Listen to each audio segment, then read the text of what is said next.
Good morning, students. Today our topic is articles. We know that article is very important topic in English grammar.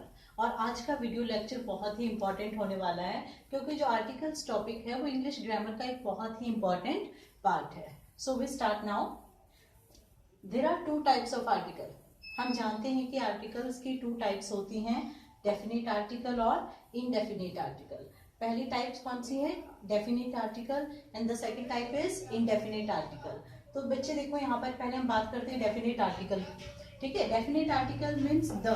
अब the key बात करते हैं तो इसे the भी बुलाया जाता है और दी भी बुलाया जाता है. इसकी राइट प्रोनाउंसिएशन क्या है वो मैं आपको तब बताऊंगी जब मैं द को पूरी तरह से डिफाइन करूंगी. ठीक है, वैसे दोनों ही सही हैं, द भी सही है और दी भी सही है. द मतलब हमें ये डाउट नहीं होना चाहिए कि अगर हमने द बुलाया वो सही है या नहीं है, या फिर दी सही है. दोनों के सही हैं पर वो डिफरेंट डिफरेंट कंडीशंस में. Same as it is. अब हम बात करते हैं इनडेफिनेट आर्टिकल की. इनडेफिनेट आर्टिकल की भी कौन कौन से आर्टिकल आते हैं? ए और एन. अब मैंने देखो इसको मैंने क्या बुलाया? अ और एन. ये ध्यान रहे, अक्सर बच्चे इसको क्या बुलाते हैं? ए. ए इसकी सही प्रोनाउंसिएशन नहीं है. इसको इस बात का ध्यान रखिए, जब ये अकेला आता है ना, जब ये लेटर अकेला सेंटेंस के अंदर आता है तब हम इसको राइट, इसकी प्रोनाउंसिएशन क्या होती है? अ. ठीक है, एग्जांपल के थ्रू समझे हम इसको. देखो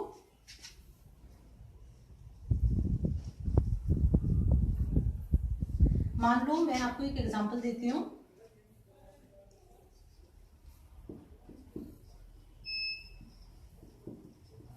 ये देखो यहां पर हम इसको दिस इज ए बर्ड बुलाने की बजाय दिस इज अ बर्ड ऐसे बुलाएंगे. ठीक है ना. तो जो ये है अ, ये इसकी राइट प्रोनाउंसिएशन है. अब हम आर्टिकल्स कर रहे हैं और सबसे पहले हम इनकी डेफिनेशन देखेंगे कि डेफिनेट आर्टिकल्स कौन से होते हैं और इनडेफिनेट आर्टिकल कौन से होते हैं. So let us start. Definite article, it generally refers to the particular place, person or a thing. कहते हैं जो डेफिनेट आर्टिकल है वो अक्सर किन चीजों की तरफ इशारा करता है? पर्टिकुलर पर्सन, प्लेस और ए थिंग. यानी जब हम किसी विशेष वस्तु, व्यक्ति या स्थान की बात करें, कहने का मतलब ये है कि मान लो आप इमेजिन करो कि कई चीजें, मतलब जिन चीजों के बारे में हमें पहले से ही पता होता है, जिन चीजों के बारे में जो हमारे लिए नई नहीं होती, जिनके बारे में हमें पहले से ही पता है, वहां पर तो हम यूज करते हैं डेफिनेट आर्टिकल द. राइट. और बात करते हैं इंडेफिनेट आर्टिकल की. तो जो चीजें आपको मतलब पहले से नहीं मालूम और जिनके बारे में आप अभी अभी फैमिलियर हो रहे हो, जिनके बारे में आपको अभी पता लग रहा है, वहां पर हम बात करते हैं इनडेफिनेट आर्टिकल की. इसकी डेफिनेशन देखो, it does not point out any particular person, place और थिंग. तो क्या कहते हैं कि जनरली ये उन चीजों की तरफ इशारा नहीं करता, मतलब ये हमें उन चीजों के बारे में बताता है जो हमारे लिए बिल्कुल नई होती हैं. ठीक है, जो हमारे लिए बिल्कुल हमें उनके बारे में पहले से नहीं पता होता, वहां पर हम यूज करते हैं आर्टिकल ए और एन. और जिनके बारे में हमें पहले से इंफॉर्मेशन होती है, हमें उनके बारे में पहले से कुछ नॉलेज होती है, वहां पर यूज किया जाता है आर्टिकल द. इन दोनों को मैं आपको थोड़ा सा एक एग्जांपल के थ्रू समझाना चाहूंगी. देखो मैं एक सेंटेंस लिखती हूँ यहाँ पे.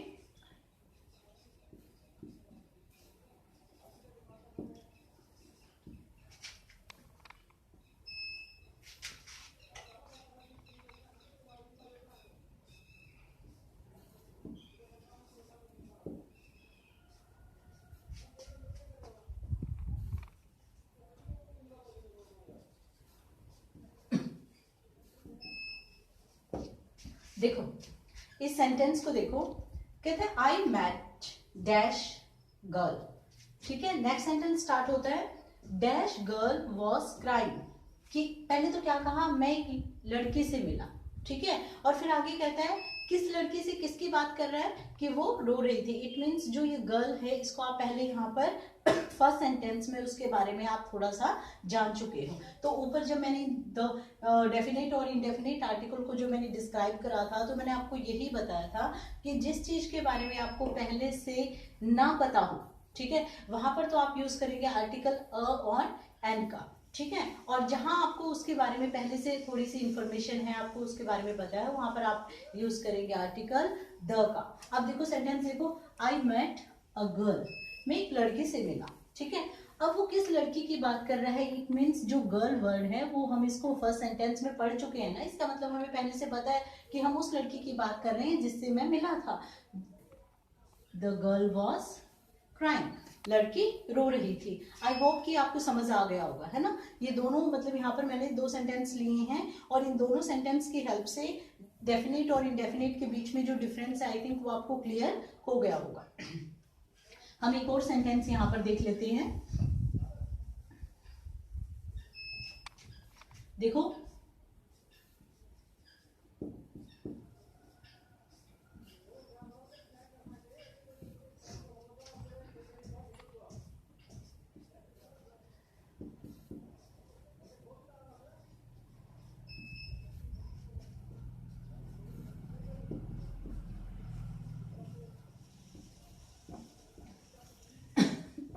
ये दो डिफरेंट सेंटेंस हैं और आप इन दोनों सेंटेंस को देखें।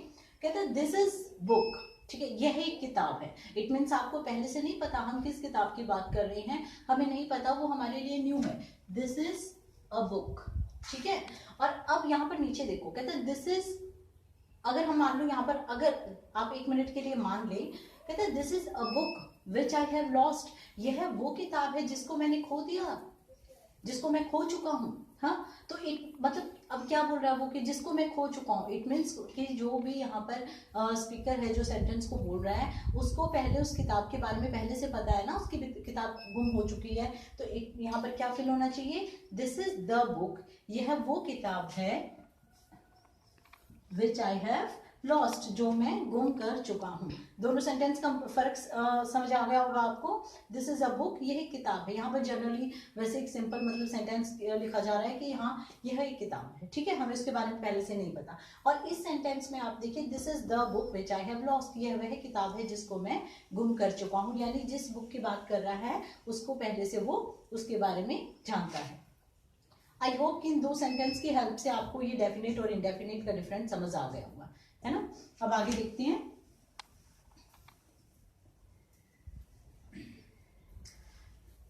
बच्चे, आर्टिकल्स एक इतना मतलब इंटरेस्टिंग टॉपिक है कि हम इसको कितना ही डिफाइन कर लें तो ये मतलब उतना ही इंटरेस्टिंग बनता जाता है, ठीक है। आज हम स्टार्टिंग कर रहे हैं इनडेफिनेट आर्टिकल से। पहले हम इनडेफिनेट आर्टिकल की बात करते हैं। ये देखो, बहुत ही सिंपल है, बहुत ही इजी है। हम जानते हैं कि टोटल अल्फाबेट्स हमारे पास कितने होते हैं, है ना। हम स्टार्टिंग से ही लेते हैं कि we have 26 alphabets in English. हमारे पास इंग्लिश में जो हमारी वर्णमाला है, जो हमारे अल्फाबेट्स हैं, वो टोटल कितने होते हैं, 26। और उन 26 को भी हम 2 पार्ट्स में डिवाइड कर देते हैं, वॉल्स एंड कॉन्सोनेंट्स, ठीक है बच्चे। इनको भी हमने 2 पार्ट्स में डिवाइड कर दिया। जो हमारे 26 अल्फाबेट्स हैं उसको हमने 2 भागों में बांट दिया, वॉल्स एंड कॉन्सोनेंट। अब यहाँ पर देखो, ये हम सबको हम काफ़ी बार पढ़ चुके हैं, हमें पहले मतलब पता होता है कि हमें पता है इस चीज़ का कि इंग्लिश में कितने टोटल वॉल्स हैं, E, I, O and U. There are 5 vowels in English alphabet, sorry. And consonant कितने रह गए, अब 5 हमारे पास, 26 में से 5 हमारे पास वॉल्स हैं, तो इट मीन्स 21 हमारे पास कॉन्सोनेंट्स हैं। तो आप पूरे 26 अल्फाबेट्स में से इन 5 को निकाल दें। किन 5 की बात करें हम, अ, ई, आई, ओ, यू, इन 5 को निकाल दें तो 21 जो बच गए हमारे, उसमें बी, सी, डी जो ये हमारे बच गए हैं वो आपके कॉन्सोनेंट्स, ठीक है, वॉल्स एंड कॉन्सोनेंट्स। एक बार आप इसको ध्यान से देख लीजिए, टोटल अल्फाबेट्स 26, उनको हमने डिवाइड किया 2 पार्ट्स में, वॉल्स एंड कॉन्सोनेंट्स, ठीक है। अब आप ये देखो बच्चे कि जो आर्टिकल्स हमें मतलब फिल करना होता है ना, जो आर्टिकल्स हमें फिल करना होता है वो डिपेंड वॉल्स और कॉन्सोनेंट पे नहीं करता। अक्सर हमने मतलब ये बताया जाता है कि अगर ए, ई, आई, ओ, यू आए तो आप एन फिल कर दो, अदरवाइज आप अ फिल कर दो, पर ये गलत है। ये डिपेंड करता है उस लेटर की साउंड पे कि जो भी मतलब नेक्स्ट वर्ड होगा फिल द ब्लैंक्स का, जो भी आपके सेंटेंस में ब्लैंक दिया हुआ है उससे जो नेक्स्ट वर्ड होगा उसकी साउंड पे डिपेंड करेगा कि हमें अ लगाना है या फिर एन लगाना है। देखो यहाँ पे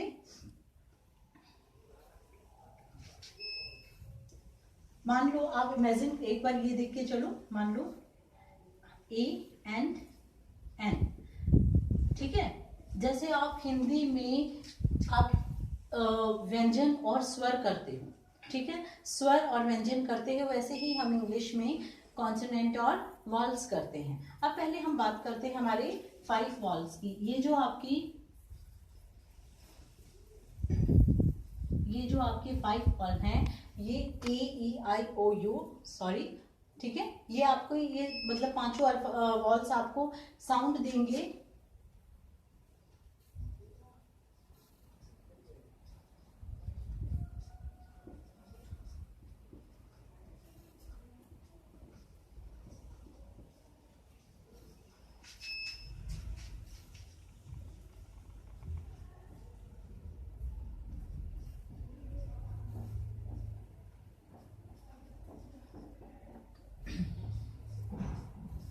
ये देखो मैंने यहाँ पर 10 स्वर लिखे हैं। इंग्लिश के जो 5 वॉल्स हैं वो आपके इन 10 जो हिंदी के वर्णमाला के 10 स्वर हैं इनकी आवाज देते हैं। हमें ये ध्यान रखना है, ये जरूरी नहीं है कि जो अ है हमारा वो सिर्फ हमें अ की साउंड ही दे, वो हमें आ की भी साउंड देगा। ई हमें दोनों ही, छोटी ई बड़ी ई दोनों की ही साउंड हमें वो देगा। तो ये हमें ध्यान रखना है कि ब्लैंक के बाद जो हमारा नेक्स्ट वर्ड होगा और उसमें हमें जो आर्टिकल फिल करना है वो डिपेंड करता है वर्ड की साउंड पे। और इनको छोड़कर जो बाकी हमारे रह जाते हैं, जितने भी मैंने आपको बताया था, जैसे बी है, ठीक है, सी है, डी है, ठीक है, एफ है, जितने भी आगे हमारे जेड तक जितने भी हैं वो डिपेंड कर उन पे आएगा हमारा अ। बट वो भी साउंड का आपको ध्यान रखना है। कई बार ऐसा ये अपोजिट हो जाता है कि वहां पर हमें देखने में कॉन्सोनेंट लगता है बट साउंड हमें किसकी आ रही होती है, एन।